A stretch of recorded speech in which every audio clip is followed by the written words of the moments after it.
नमस्कार दोस्तों।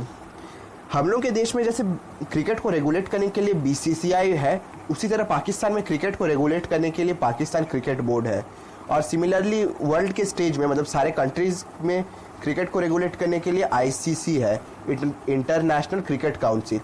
तो पाकिस्तान क्रिकेट बोर्ड जो कि पीसीबी है, उसके जो नए चेयरमैन बने हाल फिलहाल में रमीज़ राजा, उन्होंने एक प्रेस इंटरव्यू के दौरान ये कह दिया कि अगर गवर्नमेंट ऑफ इंडिया चाहे तो वो पाकिस्तान क्रिकेट बोर्ड को एक बार में ही बंद कर सकता है। उनका जो स्टेटमेंट था, मैं कोशिश करूंगा कि वो वाला वीडियो इस वीडियो में डाल सकूं। मैं समझता हूं कि और जो फ्राइटनिंग चीज है मैं आपसे शेयर करूंगा, और मैंने सबसे क्रिकेट बोर्ड में भी कहा है कि जो पाकिस्तान क्रिकेट बोर्ड आईसीसी की फंडिंग पे 50% चलता है। और आईसीसी फंडिंग ये होती है कि वो टूर्नामेंट्स कराते हैं और उसके जो पैसे हैं वो अपने मेंबर बोर्ड्स में बांट देते हैं। और वो जो आईसीसी की फंडिंग है वो 90% इंडियन मार्केट से आती है। सो हमें एक तरह से इंडिया के बिजनेस हाउसेस पाकिस्तान क्रिकेट को चला रहे हैं। और कल को अगर इंडियन प्राइम मिनिस्टर ये सोच लेती कि हम पाकिस्तान को फंडिंग नहीं देंगे तो ये क्रिकेट बोर्ड जो है ये कोलैप्स भी हो सकता है।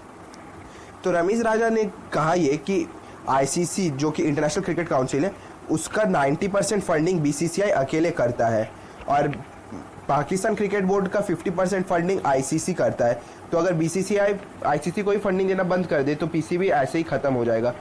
तो एक एग्जांपल के अकॉर्डिंग अगर इंडिया और ऑस्ट्रेलिया का कोई बायलैटरल टूर चल रहा है, जैसे ऑस्ट्रेलिया इंडिया पे आके मैचेस खेल रहे हैं इंडिया में आकर, तो इसमें आईसीसी को कोई भी रेवेन्यू नहीं मिलेगा क्योंकि ये इंटरनेशनल कोई क्रिकेट नहीं हो रहा है। इसमें दो कंट्रीज एक आपस में सहमति बना के क्रिकेट खेल रहे हैं। तो इसमें जो होस्ट कंट्री है जो कि इंडिया है, उसको थोड़ा बेनिफिट ज़्यादा मिलेगा, पैसा उन लोगों को थोड़ा ज़्यादा मिलेगा as compare to Australia. Host country अपने स्टेडियम्स के थ्रू अर्न कर सकता है, वही स्टेडियम में वो लोग एडवर्टाइजमेंट लगा के भी अर्न कर सकता है, तो उन लोगों को अमाउंट उसी लिए ज़्यादा मिलता है। और इसीलिए पाकिस्तान बहुत ज़्यादा गुस्सा था जब न्यूजीलैंड ने अपना टूर पहले ही दिन बीच में छोड़ के चल गए और उसके बाद इंग्लैंड ने भी उनका टूर कैंसिल कर दिया। इससे पाकिस्तान क्रिकेट बोर्ड को बहुत ज़्यादा लॉस हुआ क्योंकि उन लोग के कंट्री में जो मैचेस होने वाले थे वो नहीं होंगे अब। प्लस उनका इमेज भी ग्लोबली एक टेररिस्ट नेशन के टाइप से चल गया है कि वहाँ पे सिक्योरिटी बहुत कमज़ोर है, कुछ भी हो सकता है। तो इसीलिए पाकिस्तान क्रिकेट बोर्ड को ज़्यादा हैम्पर हुआ न्यूजीलैंड और इंग्लैंड के ना आने से। और बीसीसीआई आईसीसी को फ्री में पैसे दान नहीं करता है, बीसीसीआई भी अपना कुछ हित है।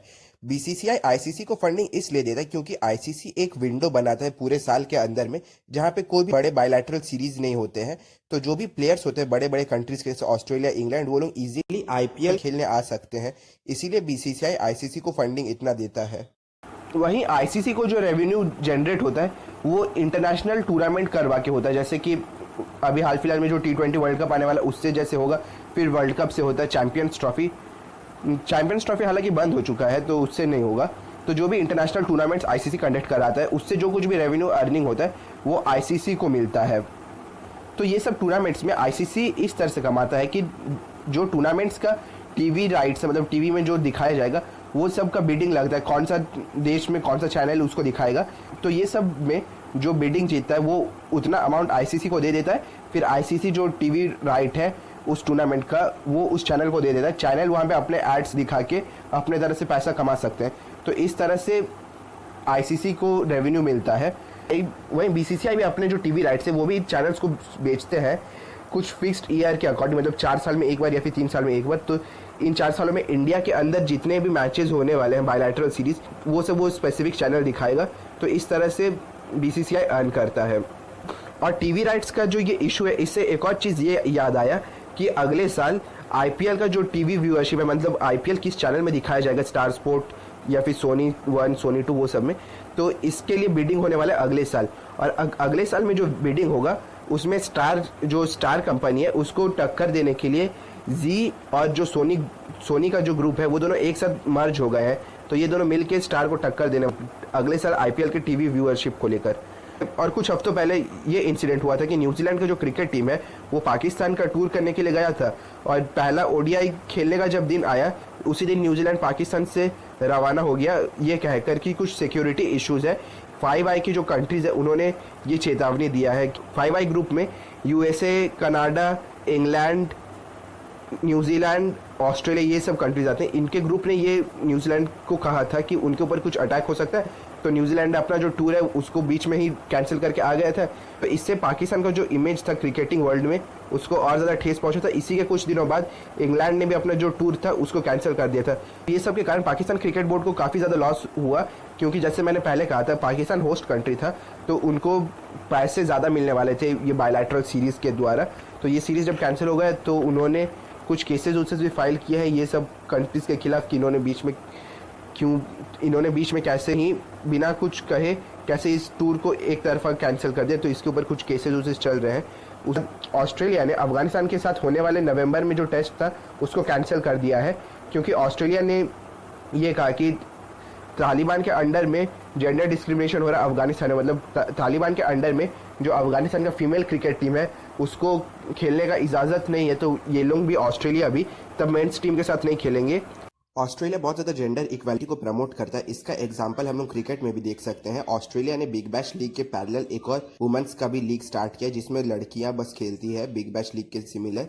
और ऑस्ट्रेलिया पहला देश बना बिग थ्री नेशंस में, जैसे कि इंडिया, इंग्लैंड और ऑस्ट्रेलिया, इन लोगों को बिग थ्री नेशंस कहा जाता है, जिसने वुमेन्स के लिए एक स्पेसिफिक लीग का स्टार्ट किया है। इंडिया ने भी एक लीग स्टार्ट किया लेकिन उसका बस 1 या 2 ही मैच होता है पूरे साल में, लेकिन ऑस्ट्रेलिया ने एक पूरा डेडिकेटेड टूर्नामेंट ही बना दिया वुमेन्स क्रिकेट को प्रमोट करने के लिए। ऑस्ट्रेलिया बहुत ज़्यादा जेंडर इक्वालिटी को प्रमोट कर रहा है, इसीलिए उन्होंने अफगानिस्तान के साथ क्रिकेट खेलने से इनकार कर दिया। हालांकि इसके 2 पक्ष ये भी हो सकते हैं कि तालिबान को किसी ने इलेक्ट नहीं किया, वो लोग खुद से आके गवर्नमेंट में बैठ गए। तो इसमें अफगानिस्तान का जो मेंस क्रिकेट टीम है उसका क्या कसूर है? वो लोग तो बस क्रिकेट खेलना चाहते हैं, उन लोगों का क्या गलती है आप ये कह सकते हैं। लेकिन आप अगर क्रिकेट को अच्छे से फॉलो करते हैं तो आपको ये भी पता होगा कि 1980s के दौरान एपार्थाइड हुआ था। मतलब साउथ अफ्रीका में सेग्रीगेशन होता था ब्लैक और वाइट के कारण, ब्लैक और वाइट्स में। तो इसके कारण साउथ अफ्रीका का जो क्रिकेट टीम है उसको बहुत सालों तक आईसीसी ने बैन कर दिया था। मतलब कोई भी टीम साउथ अफ्रीका के साथ नहीं खेल सकता था। तो इसमें साउथ अफ्रीका के जो प्लेयर्स थे उनका भी कोई गलती नहीं था, उन्होंने तो ब्लैक एंड वाइट का जो सेग्रीगेशन था वो नहीं किया था, गवर्नमेंट लेवल से ये सेग्रीगेशन हो रहा था। लेकिन वही है कि गवर्नमेंट की पॉलिसीज़ को साउथ अफ्रीका के क्रिकेट टीम को भुगतना पड़ा। सिमिलरली अफगानिस्तान में भी वही हो रहा है। तालिबान के पॉलिसीज़ को लेकर अफगानिस्तान क्रिकेट टीम मेंस का जो है उसको भी भुगतना पड़ रहा है।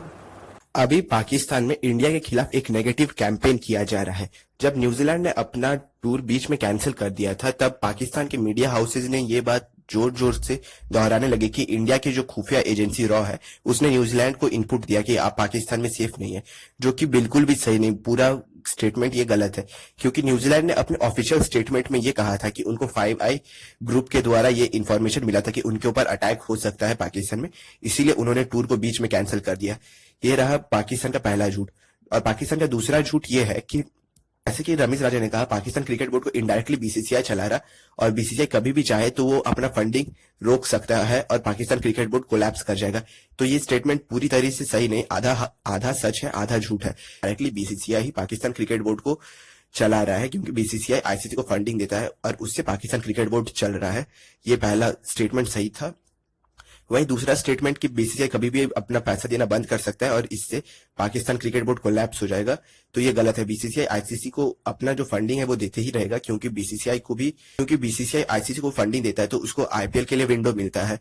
और बीसीसीआई आईसीसी को ये कह के पैसा देना बंद नहीं कर सकता है कि आप पाकिस्तान को ये पैसा मत दीजिए। अगर बीसीसीआई ऐसा कहेगा तो आईसीसी एक तरह से भेदभाव करे 2 कंट्रीज के बीच में, जो कि आईसीसी के चार्टर के खिलाफ है। आईसीसी ने कहा है कि वो किसी कंट्री के खिलाफ भेदभाव नहीं करेगा जब तक वहां के गवर्नमेंट अपने सिटीजन्स के साथ भेदभाव नहीं करते। जैसे कि साउथ अफ्रीका में अपार्थाइड हुआ था, उसीलिए आईसीसी ने साउथ अफ्रीका को बैन किया था, क्योंकि गवर्नमेंट लेवल में ही वहां पे डिस्क्रिमिनेशन होता था। लेकिन यहाँ पे पाकिस्तान के साथ वैसा नहीं है। तो हालांकि पाकिस्तान में भी डिस्क्रिमिनेशन होता है लेकिन अपार्थाइड टाइप का डिस्क्रिमिनेशन नहीं। तो इसीलिए आईसीसी पाकिस्तान को जो फंडिंग देता है वो रोकेगा नहीं, वो देते रहेगा।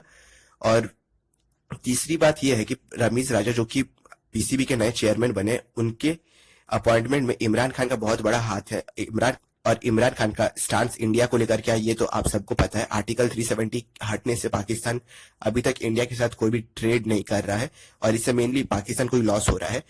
लेकिन इमरान खान यहीं तक नहीं रुके। उन्होंने हाल फिलहाल में सितंबर 23 में जो यूएन में स्पीच हुआ था उसमें कश्मीर में जेनोसाइड का बात किया था, जो कि बिल्कुल भी सही नहीं है। जेनोसाइड अगर हो भी रहा है तो मेनली उनके अपने कंट्री बलूचिस्तान में हो रहा है। और कश्मीर के इशू को लेकर इमरान खान बहुत ज्यादा अपने कंट्री में बैकफुट में है और 2023 में उनके कंट्री में इलेक्शन होने वाला है, तो इसीलिए वो कुछ पब्लिसिटी स्टंट करने के लिए ये सब टाइप के स्टेटमेंट देते रहते हैं ताकि वो ये शो कर सके कि वो इंडिया के खिलाफ स्ट्रांगली खड़े हैं। लेकिन उनके ये सब स्टेटमेंट से इंडिया और पाकिस्तान का जो रिलेशन है वो और भी बद से बदतर होते जा रहा है, और इससे ये प्रॉब्लम होगा कि आने वाले पाकिस्तान के जो पीएम होंगे उनको रिलेशन को अगर स्ट्रांग करना, उनको अगर इंडिया और पाकिस्तान के बीच में रिलेशन को मजबूत करना होगा तो उसमें उनको बहुत ज्यादा डिफिकल्टी आएगा, क्योंकि पहले ही इमरान खान ने जो रिलेशन है उसको बहुत ज्यादा नीचे कर दिया है। तो इसी के साथ ये वाला वीडियो का एंड करता हूँ। होप करता हूँ कि जियो पॉलिटिक्स जो भी क्रिकेट में चल रहा है उसको आप अच्छे समझ पाए होंगे, और इसी के साथ thanks for watching the video.